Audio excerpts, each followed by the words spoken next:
أعوذ بالله من الشيطان الرجيم بسم الله الرحمن الرحيم ودخل معه السجن فتيان قال أحدهما إني أراني أعصر خمرا وقال الآخر إني أراني أحمل فوق رأسي خبزا تأكل الطير منه نبئنا بتأويله إنا نراك من المحسنين۔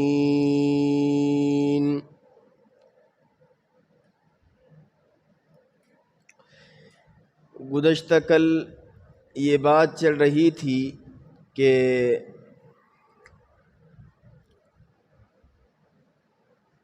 مصر کے گورنمنٹ کے جو فائننس منسٹر صاحب تھے جن کا نام قطفیر تھا، انہوں نے حضرت سیدنا یوسف علیہ السلام سے یہ بات کہی، گویا ایک چال چلی ان کے ساتھ اور کہا کہ آپ بڑے نیک ہے، دیندار ہے، سمجھدار ہے، بہت اچھا ہے اور آپ کا نام ہے، یقیناً آپ بے گناہ ہے، بے قصور ہے، لیکن شہر میں چرچا چل رہا ہے اور شہر کے اندر ایک ہوا پھیلی ہوئی ہے اور جہاں بھی میں جاتا ہوں تو وہاں پر مجھے اپنا منہ نیچا کرنا پڑتا ہے اور شرم کے مارے مجھے نیچے دیکھنا پڑتا ہے۔ ہر کوئی یہی کہتا ہے کہ تمہاری بیوی نے ایسا غلط کام کیا تو مجھے نیچے دیکھنا پڑتا ہے، اسی لیے یوسف تم تھوڑا سا کچھ دن کے لیے جیل میں چلے جاؤ۔ تو یوسف علیہ نبینا علیہ السلام نے کہا میں نے تو اللہ سے دعا ہی مانگی تھی کہ مجھے جیل پسند ہے، اب کل ڈالنا ہے تو آج ڈال دیجئے۔ تو یوسف علیہ السلام جیل میں چلے گئے اور کچھ دن کے لیے ان کے بارے میں جیل کا فیصلہ ہوا۔ اب جیل میں جانے کے بعد حضرت سیدنا یوسف علیہ السلام یہ جو قیدی حضرات تھے ان کی بہت خدمت کیا کرتے تھے، بہت زیادہ خدمت کرتے تھے۔ یعنی کوئی قیدی اندر بیمار ہے، پریشان ہے، بیمار ہے تو اس کی دوائی کا انتظام کرتے تھے اور کوئی پریشان حال ہے تو اس کو سمجھاتے تھے۔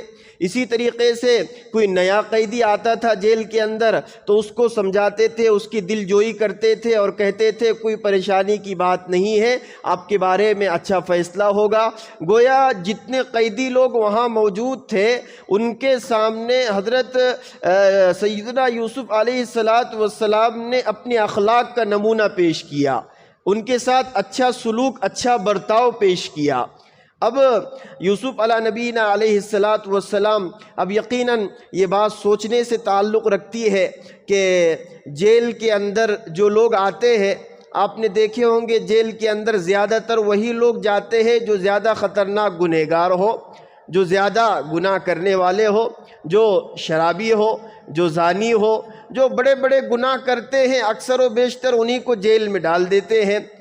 حضرت یوسف علیہ السلام کو اس بات کا علم ہونے کے باوجود کہ یہ جو قیدی لوگ ہیں یہ برے ہیں، گندے ہیں، چور ہے، شرابی ہے، برے لوگ ہیں، یہ سب کچھ معلوم ہونے کے باوجود یوسف علیہ السلام ان کے ساتھ اچھا سلوک کرتے تھے، ان کی خدمت کرتے تھے، رات رات اللہ کی عبادت کرتے تھے اور دن میں ان قیدیوں کی خدمت کیا کرتے تھے۔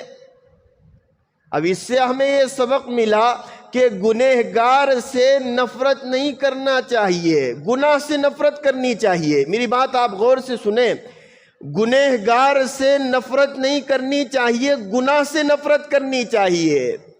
برے لوگوں سے نفرت نہیں کرنی چاہیے، برائی سے نفرت کرنی چاہیے۔ آج ہمارا معاملہ کیا ہے؟ ہم گنہگار سے نفرت کرتے ہیں، برے لوگوں سے نفرت کرتے ہیں، حالانکہ برائی سے نفرت کرنا ہے، گناہ سے نفرت کرنا ہے، گنہگار سے نفرت نہیں کرنا ہے۔ میرا اور آپ کا بچہ اگر پیشاب کرتا ہے تو ہم کیا کرتے ہیں؟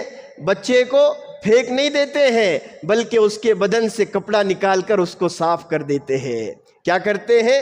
صاف کر دیتے ہیں۔ اسی طرح اگر کوئی گنہگار ہے تو اس سے نفرت نہیں کرنا ہے بلکہ اس کے لیے اللہ سے دعا کرنی ہے، اے اللہ اس کو ہدایت عطا فرما۔ گناہ ضرور نفرت کی چیز ہے، برائی ضرور نفرت کی چیز ہے، لیکن برے لوگ نہیں، گنہگار لوگ نہیں، یہ نفرت کی چیز نہیں ہے۔ بسا اوقات میرے دل میں، میرے ذہن میں اگر کسی کے بارے میں برا گمان آتا ہے، برا جذبہ آتا ہے، یہ کتنا ناپاک انسان ہے، یہ کتنا برا انسان ہے، یہ کتنا گھٹیا انسان ہے، اللہ کو کبھی کبھار یہ بات ایسی ناراض کرتی ہے، اللہ کایا پلٹتے ہیں، گنہگار کو سیدھی پٹری پر اللہ لاتے ہیں، اور جو بولنے والا ہے نعوذ باللہ اللہ اس کو گمراہ کر دیتے ہیں۔ صحیح حدیث میں ہے بنی اسرائیل میں دو بھائی تھے، ایک نیک تھا اور ایک گنہگار۔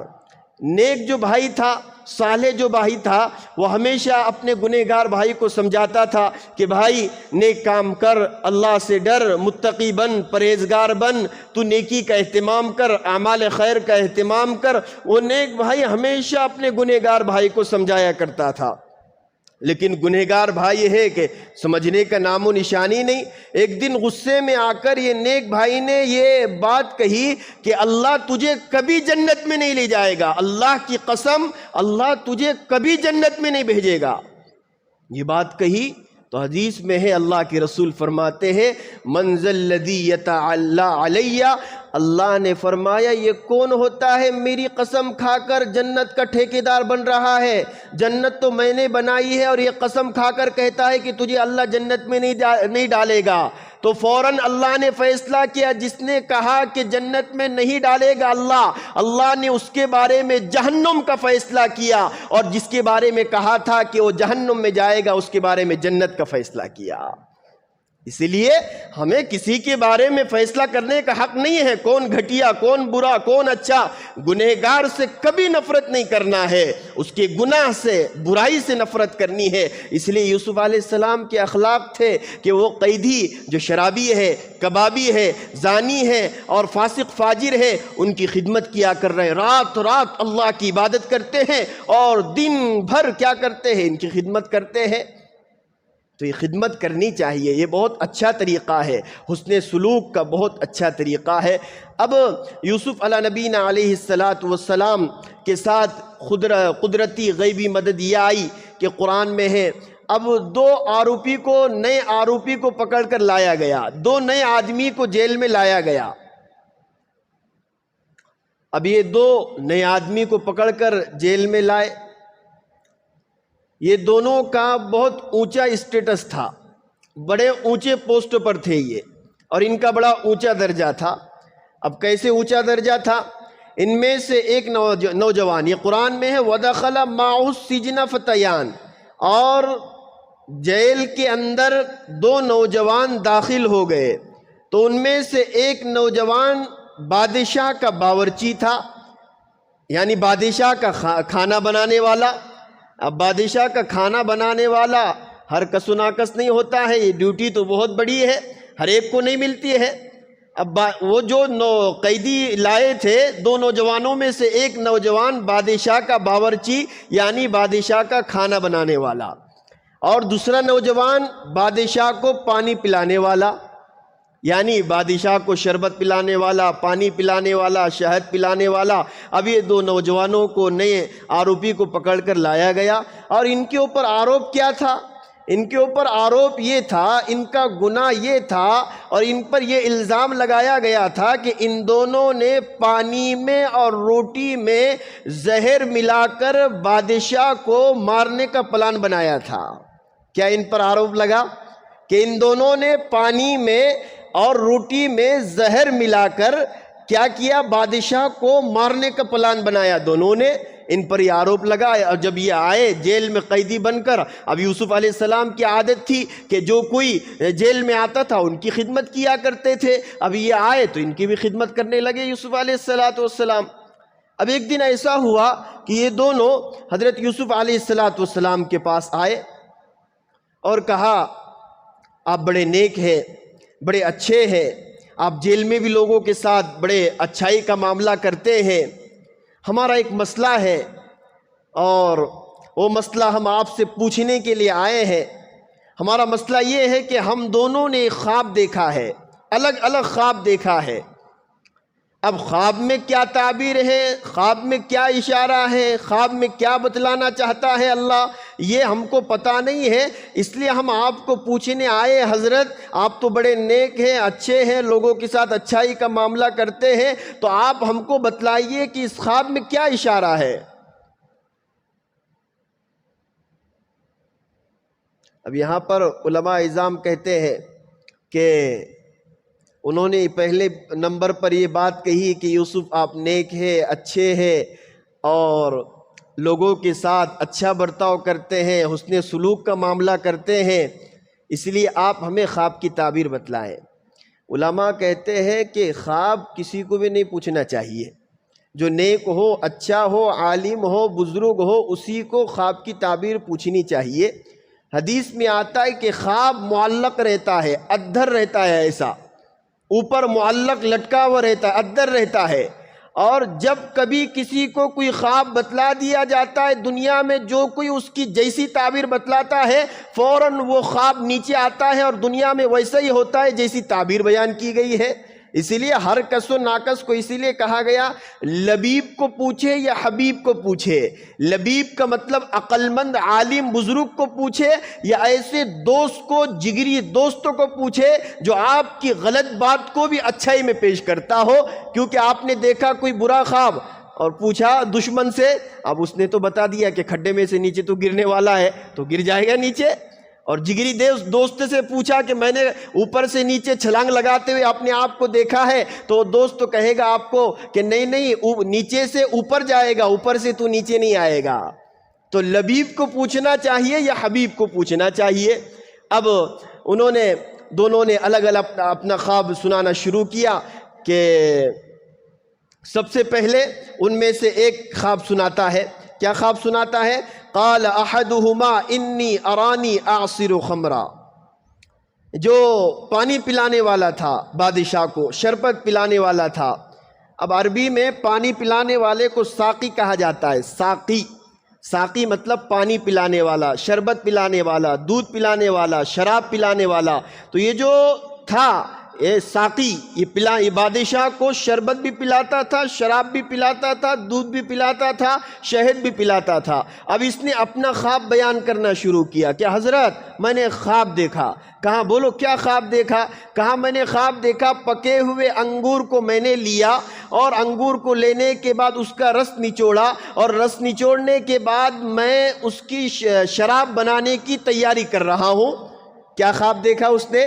میں نے پکے ہوئے انگور لیے، انگور لینے کے بعد اس کا رس نکالا، اب رس نکالنے کے بعد میں اس کی شراب تیار کر رہا ہوں، یہ خواب میں نے دیکھا۔ جہاں زیادہ انگور ہوتے ہیں وہاں انگور کی شراب بھی بنتی ہے۔ انگور کی شراب یہ بہت فقہ کا بڑا مسئلہ، معرکۃ الاعلیٰ مسئلہ ہے کہ کون سی شراب حرام ہے، یہ کون سی خمر کسے کہا جاتا ہے۔ خمر کا اطلاق، شراب کا اطلاق ہر اس چیز پر ہوتا ہے جو انسان کی عقل کو معوف کر دے، انسان کی عقل کو ختم کر دے ہوئے ہر اس چیز کو شراب کہا جاتا ہے۔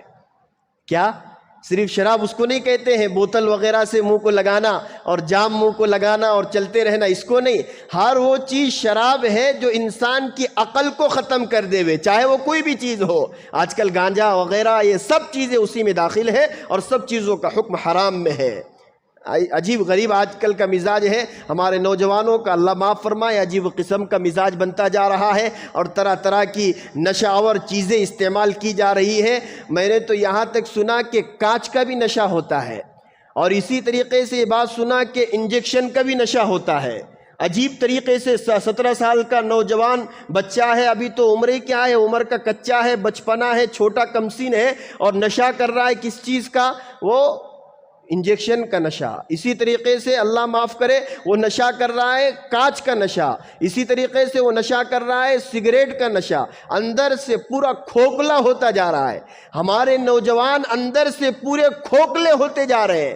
عجیب قسم کا نشہ، گٹکا یہ بھی عام ہوتا جا رہا ہے۔ ہر بچہ گھر میں یہ سب چیزیں گٹکا وغیرہ یہ چیزیں، حالانکہ علماء اعظام فرماتے ہیں کہ بیوی کو ہر مسلمان کو تکلیف دینا حرام ہے۔ تکلیف دینا تو حرام ہی ہے نا، مسلمان تو وہی جس کی زبان سے اور جس کے ہاتھ سے اور جس کے اعمال سے کسی کو تکلیف نہ ہو۔ اب ایک مسلمان نوجوان بچہ ہے، گٹکا کھاتا ہے، اسی طریقے سے سگریٹ پیتا ہے، اسی طرح تمباکو کھاتا ہے، تو اس کے منہ کی بدبو سے گھر والوں کو نفرت ہوگی اور وہ گھر والوں کو تکلیف ہوگی، اور گھر والوں کو تکلیف دینا حرام ہے۔ تو اس وجہ سے یہ تمام چیزوں کے بارے میں غور کرنا چاہیے۔ انسان کو یہ ایسے کھا رہے ہیں جیسے کہ آج ہمارے پاس کاجو بادام کھایا جاتا ہے، صبح سے لے کر شام تک 100 روپے کے گٹکا ہو رہے ہیں۔ اللہ معاف فرمائے، اللہ معاف فرمائے۔ اور اندر سے پورا چھاتی کھوکھلی ہے اور بدن کھوکھلا ہے، تندرستی بالکل نہیں ہے، ہوا کا جھونکا ہے۔ اس لیے نوجوانوں اپنی نوجوانی کی مکمل حفاظت کیا کرے۔ تو وہ بادشاہ کو پانی پلانے والا کہتا ہے، حضرت میں نے خواب دیکھا کہ میں انگور کو، پکے ہوئے انگور کو میں نے لیا، اس کو نچوڑا اور اس کی شراب بنانے کی تیاری کر رہا ہوں۔ تو اس نے تو خواب بیان کیا۔ اب دوسرا جو باورچی تھا بادشاہ کو کھانا بنانے والا، اس نے کہا حضرت اب میں اپنا خواب بیان کرتا ہوں۔ کہا حضرت میں نے تو بہت عجیب خواب دیکھا۔ کہا تم نے کیا خواب دیکھا؟ کہا میں نے تو بڑا عجیب دیکھا، خواب میں دیکھ رہا ہوں کہ میں پیدل چل رہا ہوں، میں پیدل چل رہا ہوں، اور میرے سر پر ٹوکرا ہے، بانس کا ٹوکرا ہوتا نا، بانس کا دیکھا ہوگا آپ نے، میرے سر پر ٹوکرا ہے اور ٹوکرے کے اندر روٹی ہے۔ کیا ہے؟ ٹوکرے کے اندر روٹی ہے، اور جب میں چل رہا ہوں تو ہوا کے جتنے پرندے ہیں وہ پرندے آتے ہیں، چونچ مار مار کر روٹی کھاتے ہیں۔ حضرت میں نے یہ خواب دیکھا۔ کیا خواب دیکھا؟ کہ میں پیدل چل رہا ہوں اور میرے سر پر ٹوکرا ہے اور ٹوکرے میں روٹی ہے، اور ہوا کے جتنے چرند پرند ہیں وہ آتے ہیں اور چونچ مار مار کر اس کے اندر سے روٹی کھاتے ہیں۔ یہ دونوں نے اپنا خواب سنایا۔ اب یوسف علیہ السلام اللہ کے نبی تھے، ان کی شان نرالی تھی، انہوں نے پہلے تو تسلی دی، دیکھو میں تم دونوں کے خواب کی تعبیر ضرور بتلاؤں گا۔ دونوں کو کہا تم ذرا شانتی پکڑو، تم دونوں کا خواب کی جو تعبیر، تم نے جو خواب دیکھا ہے اس کی تعبیر میں ضرور آپ کو بتلاؤں گا، لیکن پہلے اب یوسف علیہ السلام تو نبی تھے، میں نے جیسے پہلے آپ کو کہا 40 سال کی عمر میں باقاعدہ ان کو نبوت عطا فرمائی گئی تھی، نبی تھے، نبی داعی ہوتا ہے، نبی داعی ہوتا ہے۔ اب داعی جیل میں بھی پہلے دعوت کا کام کرتا ہے۔ داعی کا کام یہ ہے کہ وہ ہر جگہ پر یہ سوچے کہ میں دعوت کا کام پہلے کیسے کروں، جہاں بھی موقع ملے تو دعوت کا پہلے سوچتا ہے، جہاں موقع ملے پہلے اپنی دعوت رکھے۔ اب جیل میں ہے یوسف علیہ السلام، لیکن پہلے سوچے کہ یہ نوجوان میرے پاس کام لے کر آئے ہیں، اب انہوں نے تو خواب بیان کیا ہے، ان کو مجھ سے ضرورت ہے، چلو اب میرے پاس وقت ہے، سب چیزیں ہیں، اب میں اس کا فائدہ اٹھا سکتا ہوں، تو خواب کی تعبیر کہاں بتلاؤں گا، لیکن پہلے سوچا کہ دین کی دعوت دیتا ہوں، ان کو دین کی تبلیغ کرتا ہوں۔ کیا کرتا ہوں؟ پہلے دین کی، دیکھو نا داعی جو ہوتا ہے نا وہ ہر وقت پہلے اپنا کام سوچتا ہے کہ مجھے پہلے دین کی تبلیغ کرنا ہے، دعوت پہلے پہنچانی ہے۔ ہر وقت اس کے ذہن پر جیل میں ہو کہیں بھی ہو، وہ تو ہر وقت یہ سوچتا ہے کہ اللہ کا پیغام میں دوسروں تک کیسے پہنچاؤں۔ یہ صفت ہر مومن کے اندر ہونی چاہیے، یہ نبی کی صفت ہے۔ تو حضرت یوسف علیہ السلام نے پہلے ان کو ایک چمتکار بتایا، معجزہ بتلایا۔ کیا معجزہ بتلایا ان کو؟ اب نبی ہے، نبی کا کام پہلے یہ ہے کہ وہ معجزہ بتلاتے ہیں تاکہ وہ ان کے فیور میں آ جائے، تاکہ ان کی بات ماننے لگے، جو بات کہہ رہے ہیں اس کو حق سمجھنے لگے۔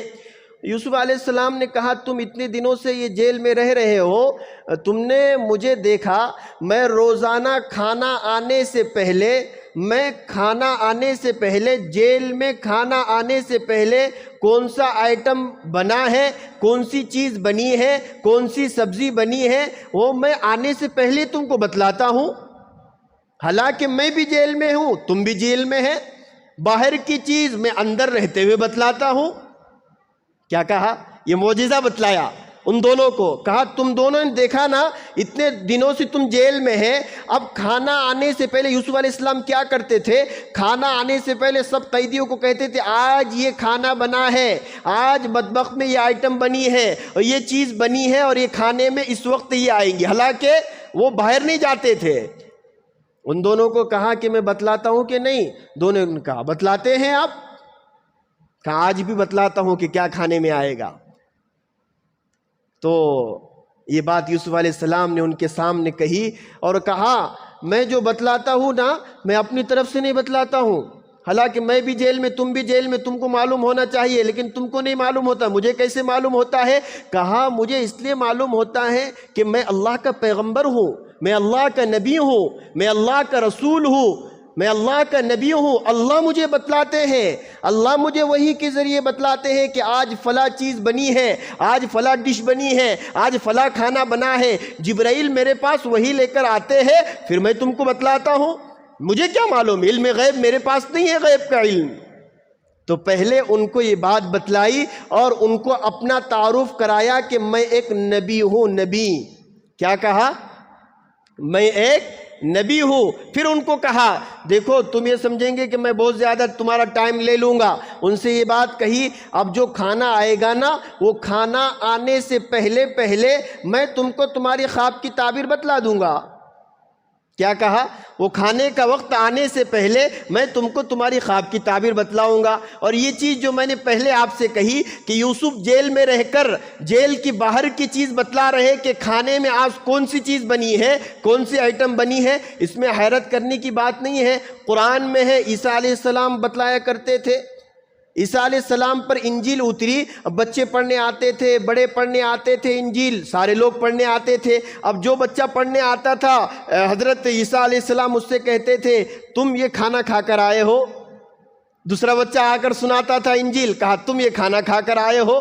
اور یہ بھی بتلاتے تھے کہ تمہارے امی نے آج یہ چیز بنائی ہے اور فلاں فلاں ڈبے میں رکھی ہے، جا کر دیکھ لو۔ قرآن مجید میں ہے وَأُنَبِّئُكُمْ بِمَا تَأْكُلُونَ وَمَا تَدَّخِرُونَ فِي بُيُوتِكُمْ، اور عیسیٰ علیہ السلام بتلاتے تھے جو تم کھا کر آئے ہو اور تمہاری والدہ نے جو گھر کے اندر ذخیرہ اندوزی کی ہے، جو کچھ بنا کر رکھا ہے، اس کے بارے میں بھی عیسیٰ علیہ السلام بتلاتے تھے کہ گھر میں کیا کھانا بنا ہے اور تم کیا کھانا کھا کر آئے ہو۔ کبھی کبھار ایسا بھی ہوتا تھا بچے پڑھنے کے لیے آتے تھے اور ادھر امی کوئی چیز بنا کر ڈبے میں رکھتی تھی، ادھر عیسیٰ علیہ السلام کہتے تھے کہ تمہارے امی نے فلاں چیز بنا کر ڈبے میں رکھی ہے۔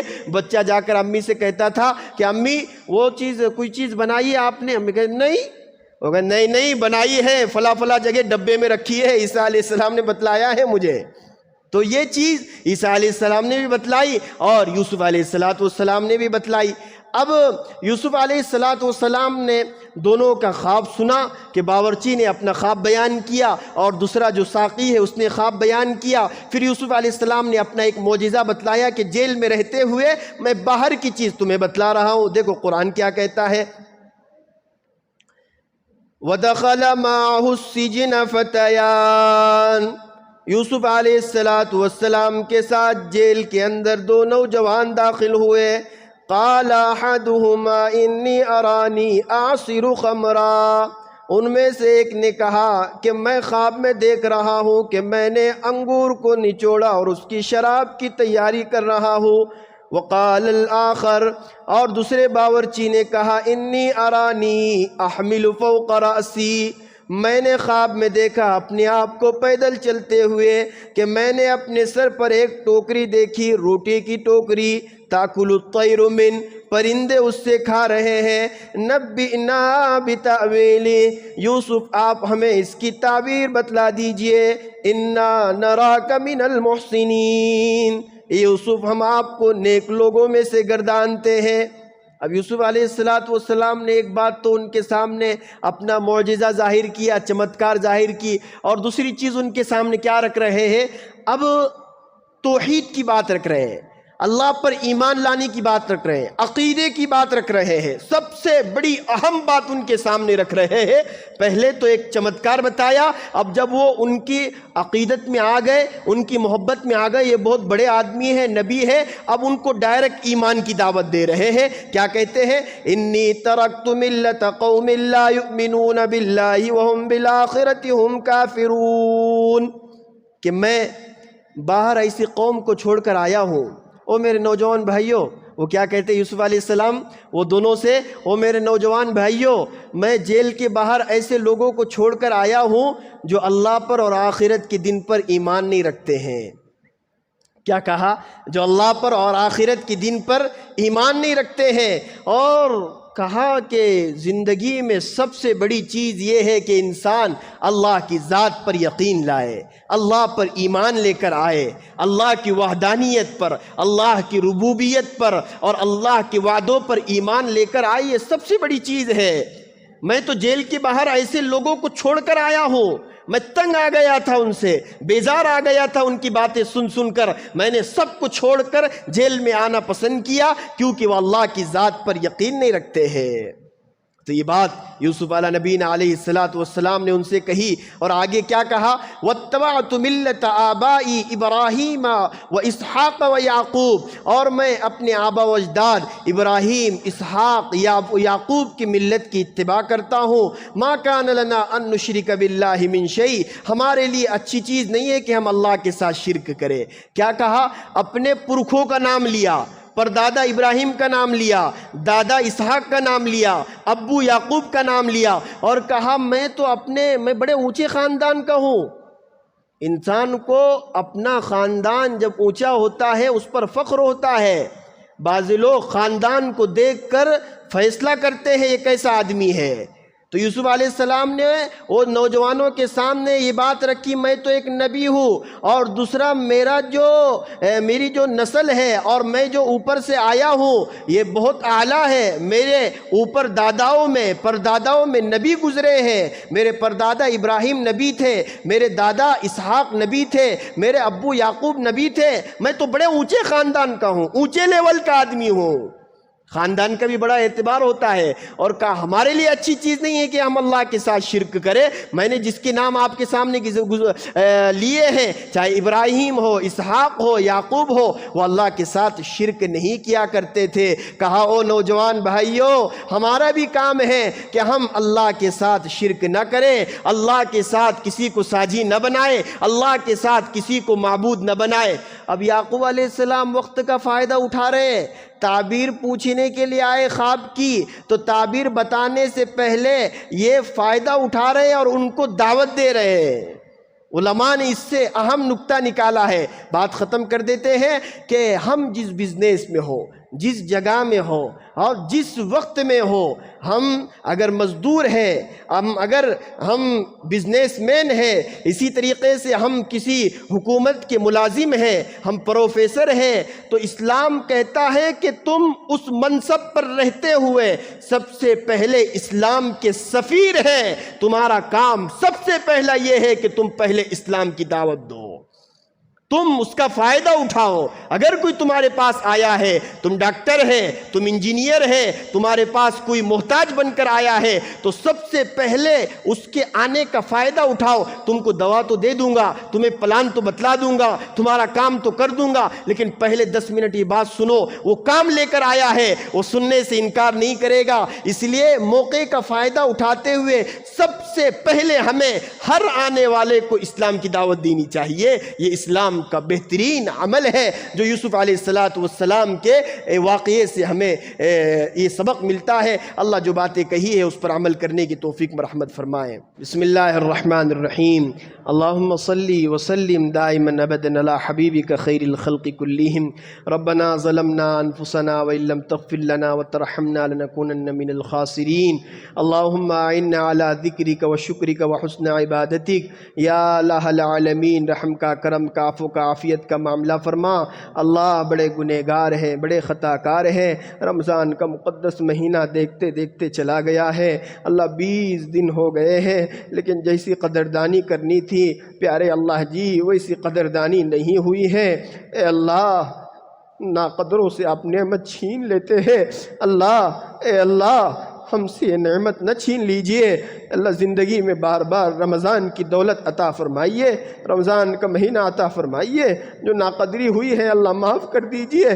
جیسا حق ادا کرنا تھا، جیسی نماز پڑھنی تھی، یہ 20 دنوں میں ویسا نہیں ہوا، جیسے روزے رکھنے تھے ویسے نہیں ہوئے۔ آئندہ 10 دن بچے ہیں، بڑے اہمیت والے ہیں۔ اے اللہ عشر الاواخر ہیں، اے اللہ شب قدر کی راتیں اسی میں ہیں۔ اے اللہ یہ راتیں غفلت کے ساتھ گزارنے والا نہ بنا دیجئے، سستی کے ساتھ گزارنے والا نہ بنا دیجئے۔ اب تک جو ہوا معاف فرما دیجئے، آئندہ کی توفیق عطا فرما دیجئے۔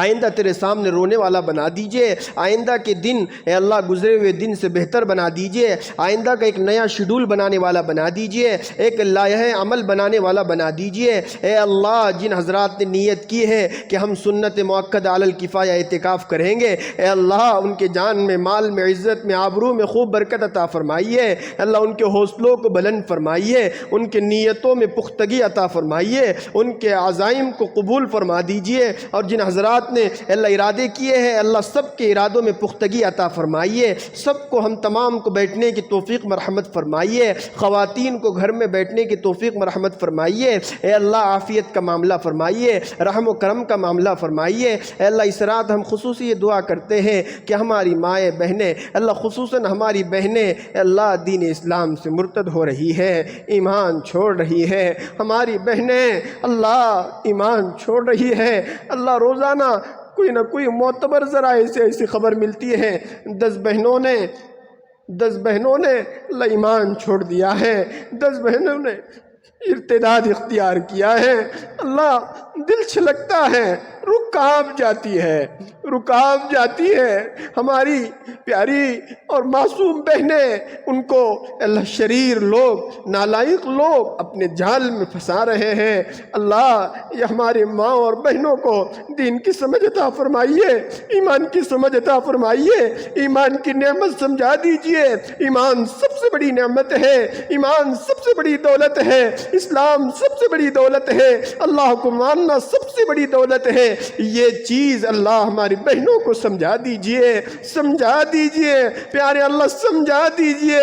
دل کانپ جاتا ہے اللہ، روح کانپ جاتی ہے۔ ہماری بہن عائشہ فاطمہ صدیقہ جب سننے میں آتا ہے کہ وہ کسی کے ساتھ مسئلے میں پھنس گئی ہے، اے اللہ وہ تو جل جائے گی دنیا کی آگ میں، لیکن قیامت کے دن ہمیشہ جہنم کی آگ میں جل جائے گی۔ اللہ بچا لیجئے، اللہ بچا لیجئے پیارے اللہ، امت کو بچا لیجئے، خطرے میں ہے اللہ، بچا لیجئے، نظر رحمت فرما دیجئے، اے اللہ عافیت کے فیصلے فرما دیجئے۔ ہماری دعا کو نبی اکرم صلی اللہ علیہ وسلم کے صدقہ توفیل میں قبول و منظور فرمائیے برحمتک یا ارحم الراحمین۔ الحمدللہ۔